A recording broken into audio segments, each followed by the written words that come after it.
시청자 여러분 안녕하세요. 별별 이야기의 한경진입니다. 최근 86회 아카데미 시상식에서 영화 그래비티가 7관왕을 차지했습니다. 그래비티는 무중력 우주 공간에서 벌어진 재난을 다룬 SF 재난 영화인데요.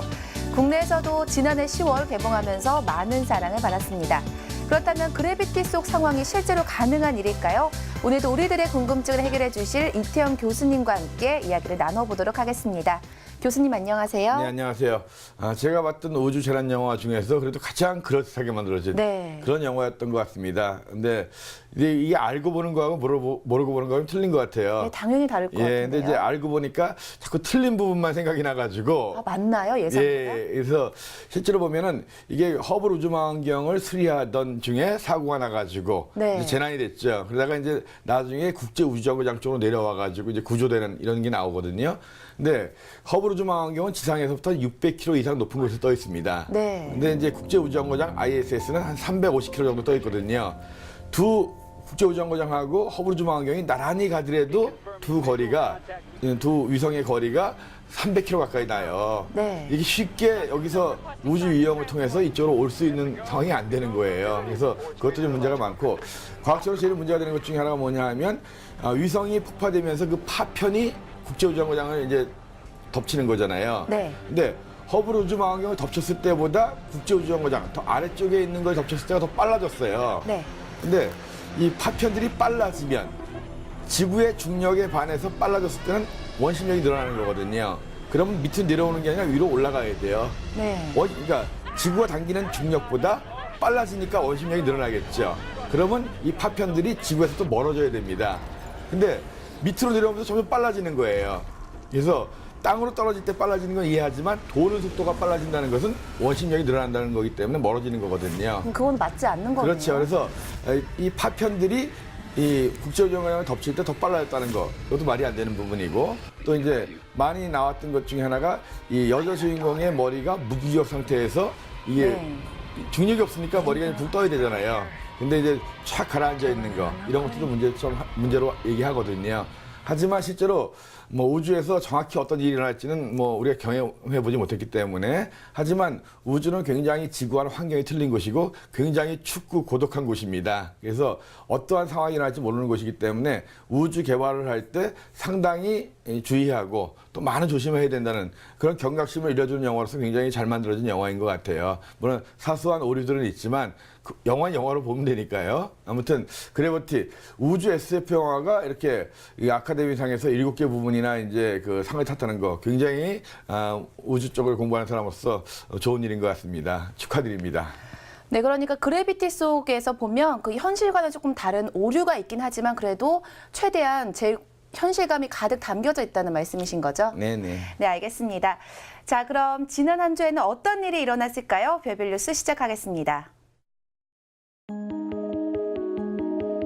나사의 소행성 포획 계획이 구체적으로 진행됩니다. 나사는 매년 지구 인근을 지나가는 소행성 중 일부에는 금을 비롯해 금속, 니켈 등이 풍부하다면서 돈으로 따지면 아마 수조 달러는 좋게 나갈 것이라고 밝혔었는데요. 특히 태양계 초기에 형성된 소행성의 자원들은 대기나 물 등의 영향을 받지 않아서 연구 자료로도 가치가 매우 높다고 합니다. 본격적으로 진행되는 소행성 포획 계획은 ARM이라고 알려졌는데요. 나사의 2014년 예산에 ARM 관련 예산이 포함되는 등 이제는 제안 단계를 벗어나 구체적인 실행 방법과 후보를 검토하고 기술적 타당성을 논의하는 단계로 넘어갔다는 분석입니다. 미국 항공우주국 나사에서 소행성 포획 계획을 발표한 적이 있습니다. 그런데 최근에 좀 더 구체적인 계획이 발표됐는데요. 교수님, 이번에는 또 어떤 소식인 건가요? 네, 과거에는 이제 기획을 했던 거예요. 지름 한 10m 내외의 소행성을 외부에서 포획해가지고 달 궤도 근처에 갖다 놓고 거기에 이제 오리온이라는 우주선을 타고서 사람들이 가가지고 거기서 이제 여러 가지 실험을 한다. 이런 계획이었는데 그것을 구체화시키기 위해서는 예산이 필요하겠죠. 그래서 올해 예산에 1억 불 이상, 우리나라 돈으로 1,000억 원 이상의 예산을 책정해가지고 설계를 완성해가지고 본격적으로 시작했다. 이런 뉴스거든요. 그래서 이 포획하는 우주선이 먼저 가는데요. 지름 한 8m 정도의 이 소행성을 포획할 수 있습니다. 이건 그래도 무게가 수백 톤쯤 돼요. 네. 이런 수백 톤이나 되는 이런 소행성을 포획해서 달 궤도 근처까지 끌고 오는 거거든요. 네. 그래서 기존의 화학 연료는 좀 어렵고 그래서 이온 추진 연료를 그러니까 엔진을 가지고 이제 하겠다 이런 발표를 했고 이런 소행성을 통해서 이제 지구에 닥칠 그 위험에 대해 대비하는 게 있고 소행성의 정확한 성분을 분석하는 방법, 분석하는 그런 것이 또 할 수 있고요.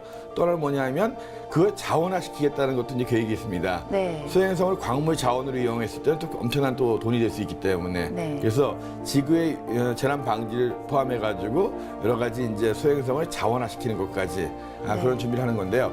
일단 2020년 정도에 수십억 불 정도의 예산을 써가지고 2020년까지 소행성을 달 궤도 근처까지 가져오겠다.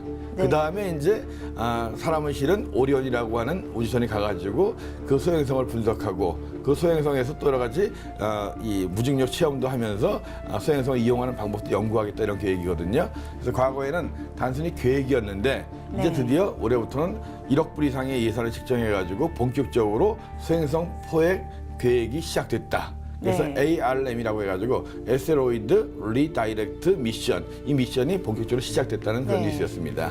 네, 그러니까 이번에 그 소행성 포획의 좀 구체적인 계획이 발표가 됐는데 포획을 해서 그 재난 방지뿐만 아니라 그 소행성의 성분 분석 그리고 또 자원하기 위한 이런 목표를 담고 있는 거군요. 네네. 네, 알겠습니다.